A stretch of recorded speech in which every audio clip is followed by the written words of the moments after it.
आज के वीडियो में मैं आपको बता रहा हूँ तटस्थता वक्र विश्लेषण के अंतर्गत उपभोक्ता का संतुलन।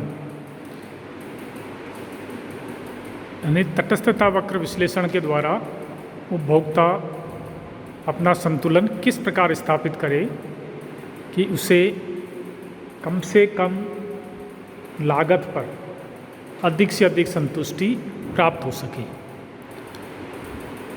संतुलन शब्द का तात्पर्य उस बिंदु से होता है जहां उपभोक्ता किसी परिवर्तन की तरफ अग्रसर नहीं होता, यानी उसे जो मिल रहा है उसमें वो पूर्ण संतुष्ट रहता है।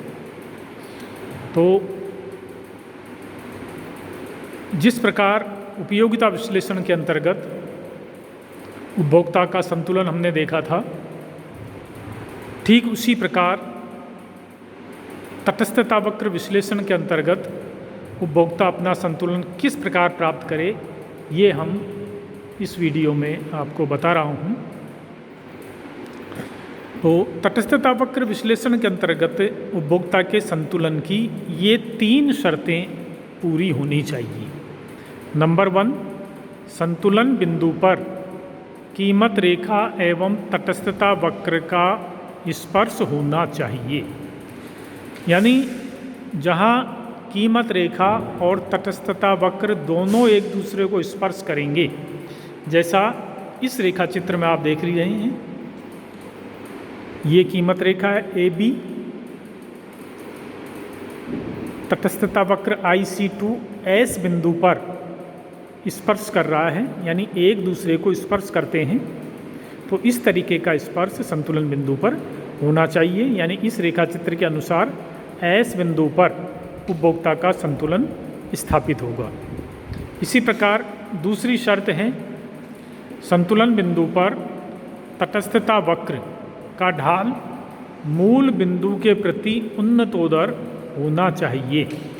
यानी जैसे ये तटस्थता वक्र बने हुए हैं, इनका जो ढाल है ये मूल बिंदु के प्रति उन्नतोदर ढाल कहते हैं हम इसको। यानी इस प्रकार का ढाल नहीं होना चाहिए, यूँ है ना। जैसे मैं आपको इस रेखा चित्र में एक काल्पनिक ढाल बताऊं, जैसे इस प्रकार यहाँ स्पर्श तो हो रहा है, लेकिन ढाल तटस्थता वक्र का मूल बिंदु के प्रति उन्नतोदर न होकर नतोदर है, तो यहाँ संतुलन स्थापित नहीं हो सकता। तो संतुलन बिंदु वहीं होगा जहाँ तटस्थता वक्र का ढाल मूल बिंदु के प्रति उन्नतोदर होना चाहिए। तीसरी शर्त जो इन दोनों शर्तों में ही छिपी हुई है, संतुलन बिंदु पर कीमत रेखा एवं तटस्थता वक्र का ढाल समान होना चाहिए। इसको हम इस समीकरण के द्वारा भी लिखते हैं, marginal rate of substitution x for y is equal to price upon x, क्योंकि ये तटस्थता वक्र का ढाल बता रहा है और ये कीमत रेखा का ढाल बता रहा है। तो तटस्थता वक्र तथा कीमत रेखा दोनों का ढाल समान होना चाहिए। जैसे आप यहाँ देख रहे हैं ना, जब एक रेखा और एक वक्र दोनों एक दूसरे को स्पर्श करेंगे, इसका मतलब ये है कि उस बिंदु पर दोनों का ढाल समान है। तो अब इस रेखा चित्र के अनुसार बिंदु S पर उपभोक्ता के संतुलन की तीनों शर्तें एक साथ पूरी होती हैं। तो उपभोक्ता कीमत रेखा AB के होने पर X वस्तु की 0 X मात्रा तथा Y वस्तु की 0 Y मात्रा प्राप्त करके अपने संतुष्टि को अधिकतम कर सकता है। अब देखिए, बिंदु R एवं T ये भी इसी कीमत रेखा पर स्थित हैं, लेकिन यहाँ संतुलन की तीनों शर्तें पूरी नहीं हो रही है, या ये एक दूसरे को काट रहे हैं।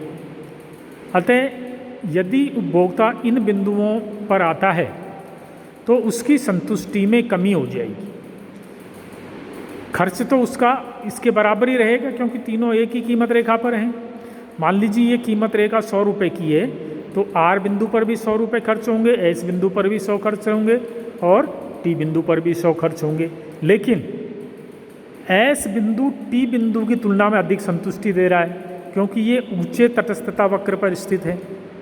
अतः अगर उपभोक्ता आर एवं टी बिंदु पर आता है तो उसका खर्चा वही रहेगा, लेकिन संतुष्टि का स्तर कम हो जाएगा।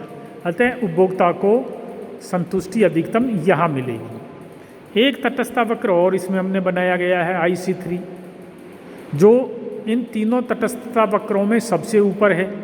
अतः इस पर संतुष्टि का स्तर सबसे ज़्यादा है, लेकिन उपभोक्ता इसके किसी बिंदु पर नहीं जा सकता क्योंकि उसकी कीमत रेखा AB है। इस कीमत रेखा के बाहर वो नहीं जा सकता क्योंकि उसके पास इनकम उतनी नहीं है।